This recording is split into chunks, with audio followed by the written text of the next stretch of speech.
Everyone, welcome back to my new video. I hope आप सब हमेशा की तरह बिल्कुल अच्छे होंगे। जब हम दूसरी जगह पे शिफ्ट करते हैं तो शुरू में हमें काफ़ी परेशानी आती है। समझ में नहीं आता है कि कौन सी चीज़ को कहाँ पे रखूँ कि फ़ौरन से मिल भी जाए और वहाँ पे वो अच्छी भी लगे। इसी उधेड़-बुन में ना हमारा बहुत सारा टाइम भी चला जाता है। चाहे हम लेडीज़ कहीं भी चले जाएँ, लेकिन हमारा जो रूटीन है वो हमारे साथ-साथ चलता है।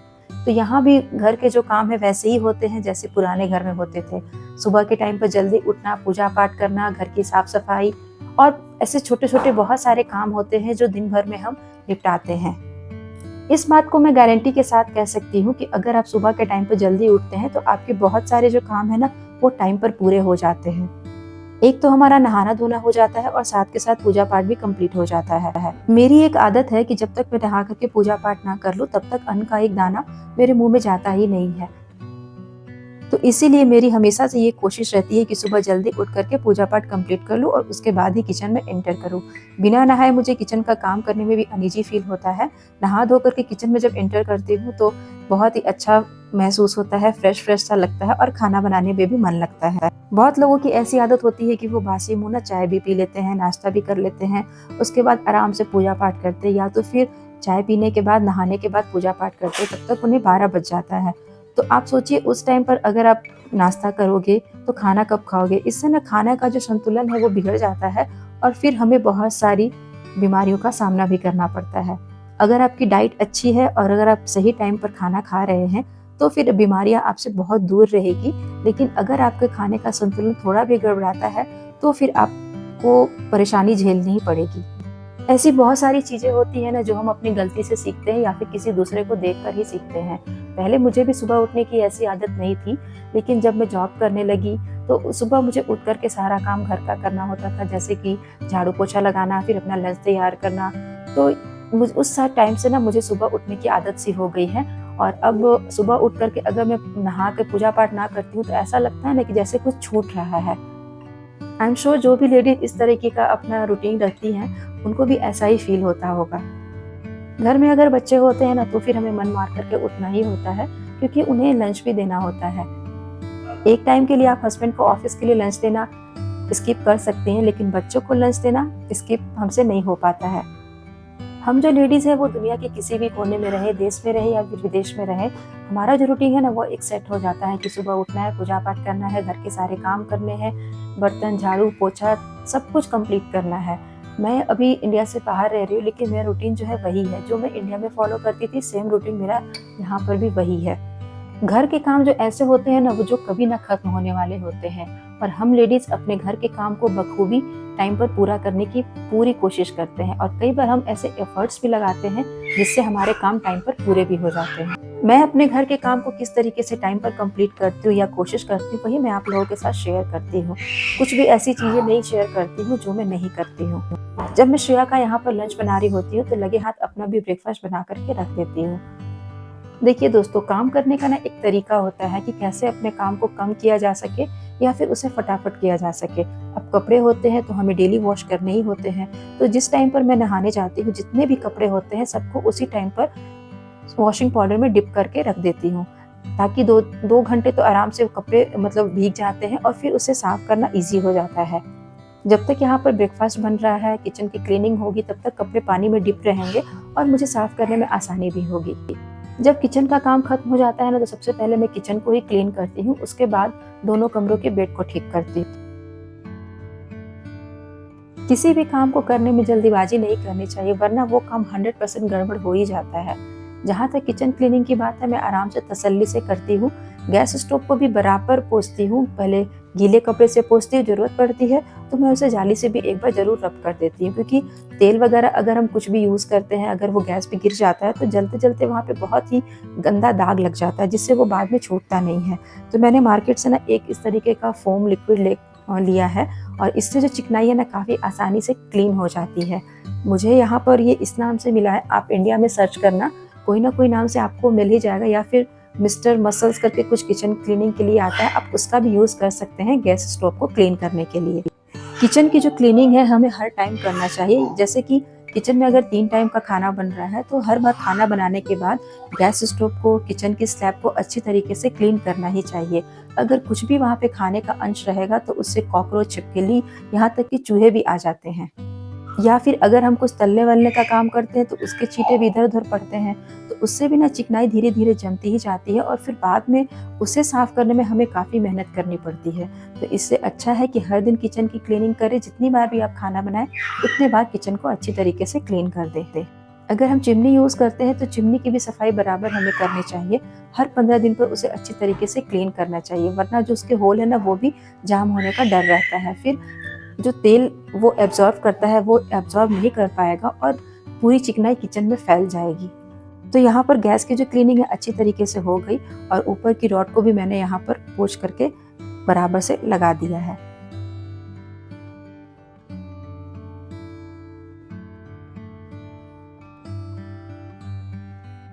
यहाँ पर किचन की क्लीनिंग के लिए मैं एक कपड़ा अलग से यूज़ करती हूँ, जिसे सिर्फ स्लैब पे और गैस स्टोव को ही पोंछती हूँ। उसके अलावा इस कपड़े का यूज़ कहीं मैं नहीं करती हूँ और जितनी बार इस कपड़े को यूज़ करती हूँ उतनी बार मैं इसे पानी से ही सही वॉश करके रख देती हूँ और रात को 2 दिन में 1 बार गर्म पानी में थोड़ा-सा सर्फ़ डाल के कपड़े को रात भर के लिए छोड़ देती हूँ और सुबह अच्छी तरीके से साफ करके सुखा देती हूँ। इससे कपड़े में कोई स्मेल भी नहीं रहती है और कपड़ा भी हर समय क्लीन ही रहता है। यहाँ किचन का जो स्लैब है काफ़ी बड़ा है, तो कुकिंग करने में या फिर खाना बना कर के रखने में मुझे कोई परेशानी नहीं होती है। तो जब खाना वगैरह पूरा बन जाता है तो उसके बाद क्लीनिंग करते टाइम ही सारा स्लैब को अच्छी तरीके से क्लीन भी कर देती हूँ। जो भी चीज़ें स्लैब पे रखी हुई रहती है, जैसे पानी की बॉटल हो गई या फिर ऑयल की बॉटल हो गई, तो उन सबको भी हटा कर के एक बार स्लैब को अच्छी तरीके से क्लीन कर लेती हूँ। घर के काम ऐसे होते हैं ना कि अगर आप एक बार करना स्टार्ट करेंगे तो एक-एक करके सारे काम आपके कंप्लीट हो ही जाएँगे। अगर आप सोचने में टाइम वेस्ट कर देंगे कि कौन सा काम पहले करें या फिर ये काम को अभी करें या बाद में करें, तो इसी में हमारा सारा टाइम निकल जाता है और फिर घर इतना बिखर जाता है, इतने सारे काम हो जाते हैं कि हमें कोई भी काम करने में बहुत ही इरिटेशन होता है और बिखरा हुआ घर देख कर के हमें अपने आप पर भी बहुत गुस्सा आता है। ऐसा नहीं है कि मेरा घर कभी भी बिखरता नहीं है या फिर अनऑर्गेनाइज़ नहीं रहता है। मेरा घर भी बिखरता है, अनऑर्गेनाइज़ रहता है, लेकिन मेरी कोशिश हमेशा यही रहती है कि बिखरे हुए घर को समेट करके चलूँ और अच्छी तरीके से ऑर्गेनाइज़ करके रखूँ। घर में छोटे बच्चे होते हैं तो सामान तो बिखरते ही हैं। बच्चे कई बार टॉयज़ इधर-उधर भी बिखेर करके रख देते हैं, तो बच्चों के सोने के बाद ही उन टॉयज़ को मैं अपनी जगह पे रखती हूँ। एक टाइम ऐसा आता है कि मेरा पूरा घर ऑर्गेनाइज़ रहता है और अच्छी तरीके से दिखता भी है। साफ-सुथरा घर ना हर किसी को पसंद आता है। सबकी पहली पसंद यही होती है कि उनका घर जो है साफ-सुथरा रहे और ऑर्गेनाइज़ रहे। तो लेकिन इसके पीछे आपको थोड़ी-सी मेहनत ज़रूर करनी पड़ेगी, तभी आपका घर साफ-सुथरा और ऑर्गेनाइज़ दिखेगा। घर के जो बेसिक काम होते हैं ना, झाड़ू, पोछा, बर्तन, कपड़ा, खाना बनाना, ये हम हर दिन करते हैं और सबसे पहले हमें इसे कंप्लीट करना ही चाहिए। उसके बाद अगर आपको टाइम मिलता है तो बाकी के जो काम हैं वो आप कंप्लीट कर सकते हैं। जैसे वार्डरोब को क्लीन करना है, ऑर्गेनाइज़ करना है या फिर किसी घर का एक कोना को आप क्लीन करना चाहते हैं। मैं हफ्ते में ना एक बार बेडशीट ज़रूर चेंज करती हूँ। तो जिस दिन मुझे लगता है कि हाँ, आज मेरे पास थोड़ा-सा ज़्यादा टाइम है, मॉर्निंग में ना सही अगर इवनिंग में भी मुझे टाइम मिलता है तो उसी टाइम पर मैं घर के बेडशीट को चेंज कर देती हूँ।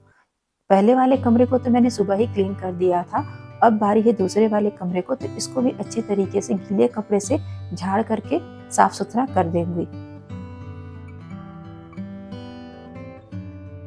वैसे तो मैं चादर रात को ही झाड़ देती हूँ, लेकिन सुबह के टाइम पर एक बार हल्का-सा झाड़ देती हूँ और चद्दर को अच्छी तरीके से टाइट कर देती हूँ, ताकि अगर बेबी इस पे जंप भी करे तो चद्दर सिकुड़े नहीं। चद्दर पे अगर सिलवटें आती हैं ना, तो उससे भी ना थोड़ा-सा हमारा जो कमरा है ना, मतलब क्लटर दिखता है। सबसे पहले तो बेड पर रखी हुई सारी चीज़ों को हटा दें, जो भी सामान वगैरह है। उसके बाद तकिए को अच्छी तरीके से रखें। अगर ब्लैंकेट यूज़ करते हैं तो उसको भी अच्छी तरीके से आप फ़ोल्ड करके रखें। तो फिर आपका जो कमरा है बहुत ही अच्छा दिखेगा।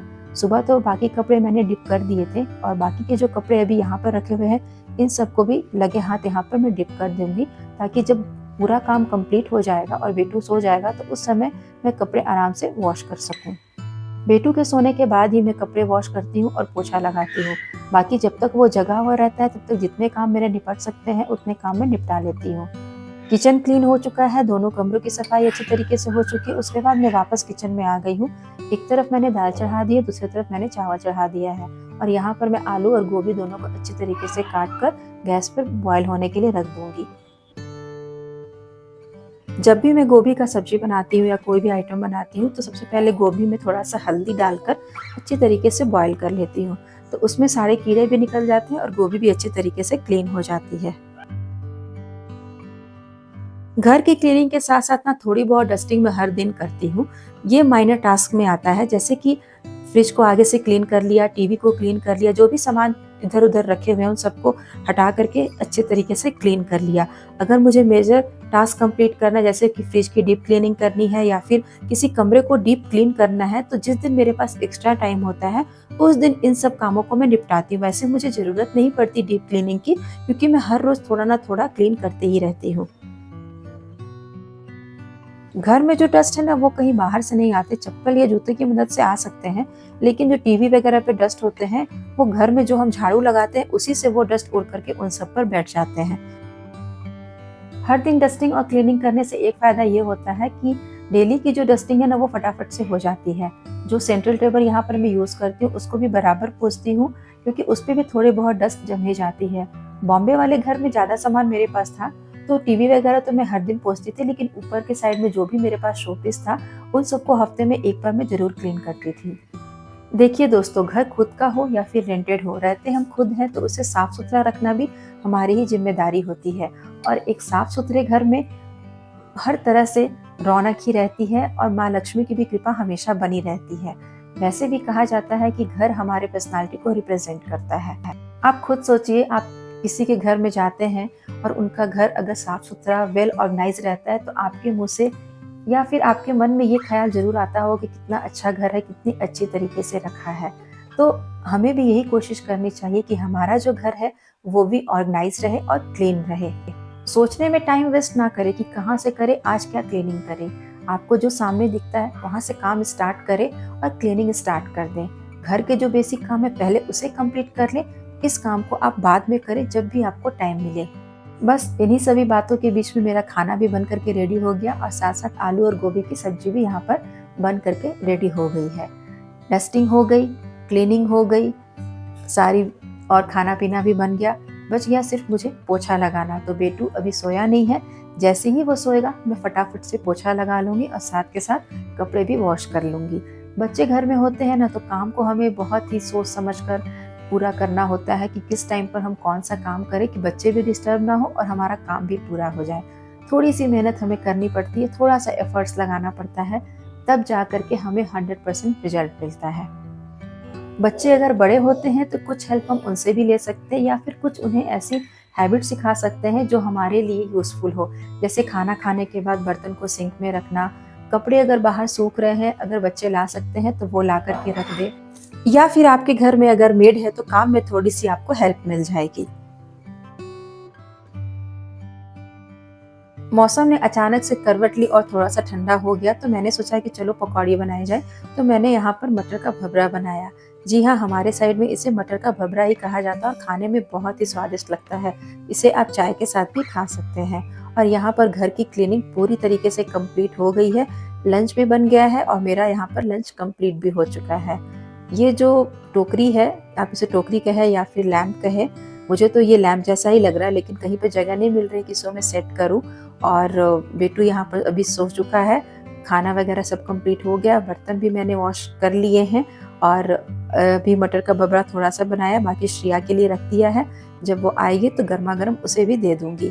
थोड़े से बर्तन अभी पड़े हुए हैं तो उन सबको भी मैं फटाफट से वॉश कर ले रही हूँ। और रात को बनाना है छोले भटूरे, तो यहाँ पर काबली चना भी भिगो करके रख दिया है।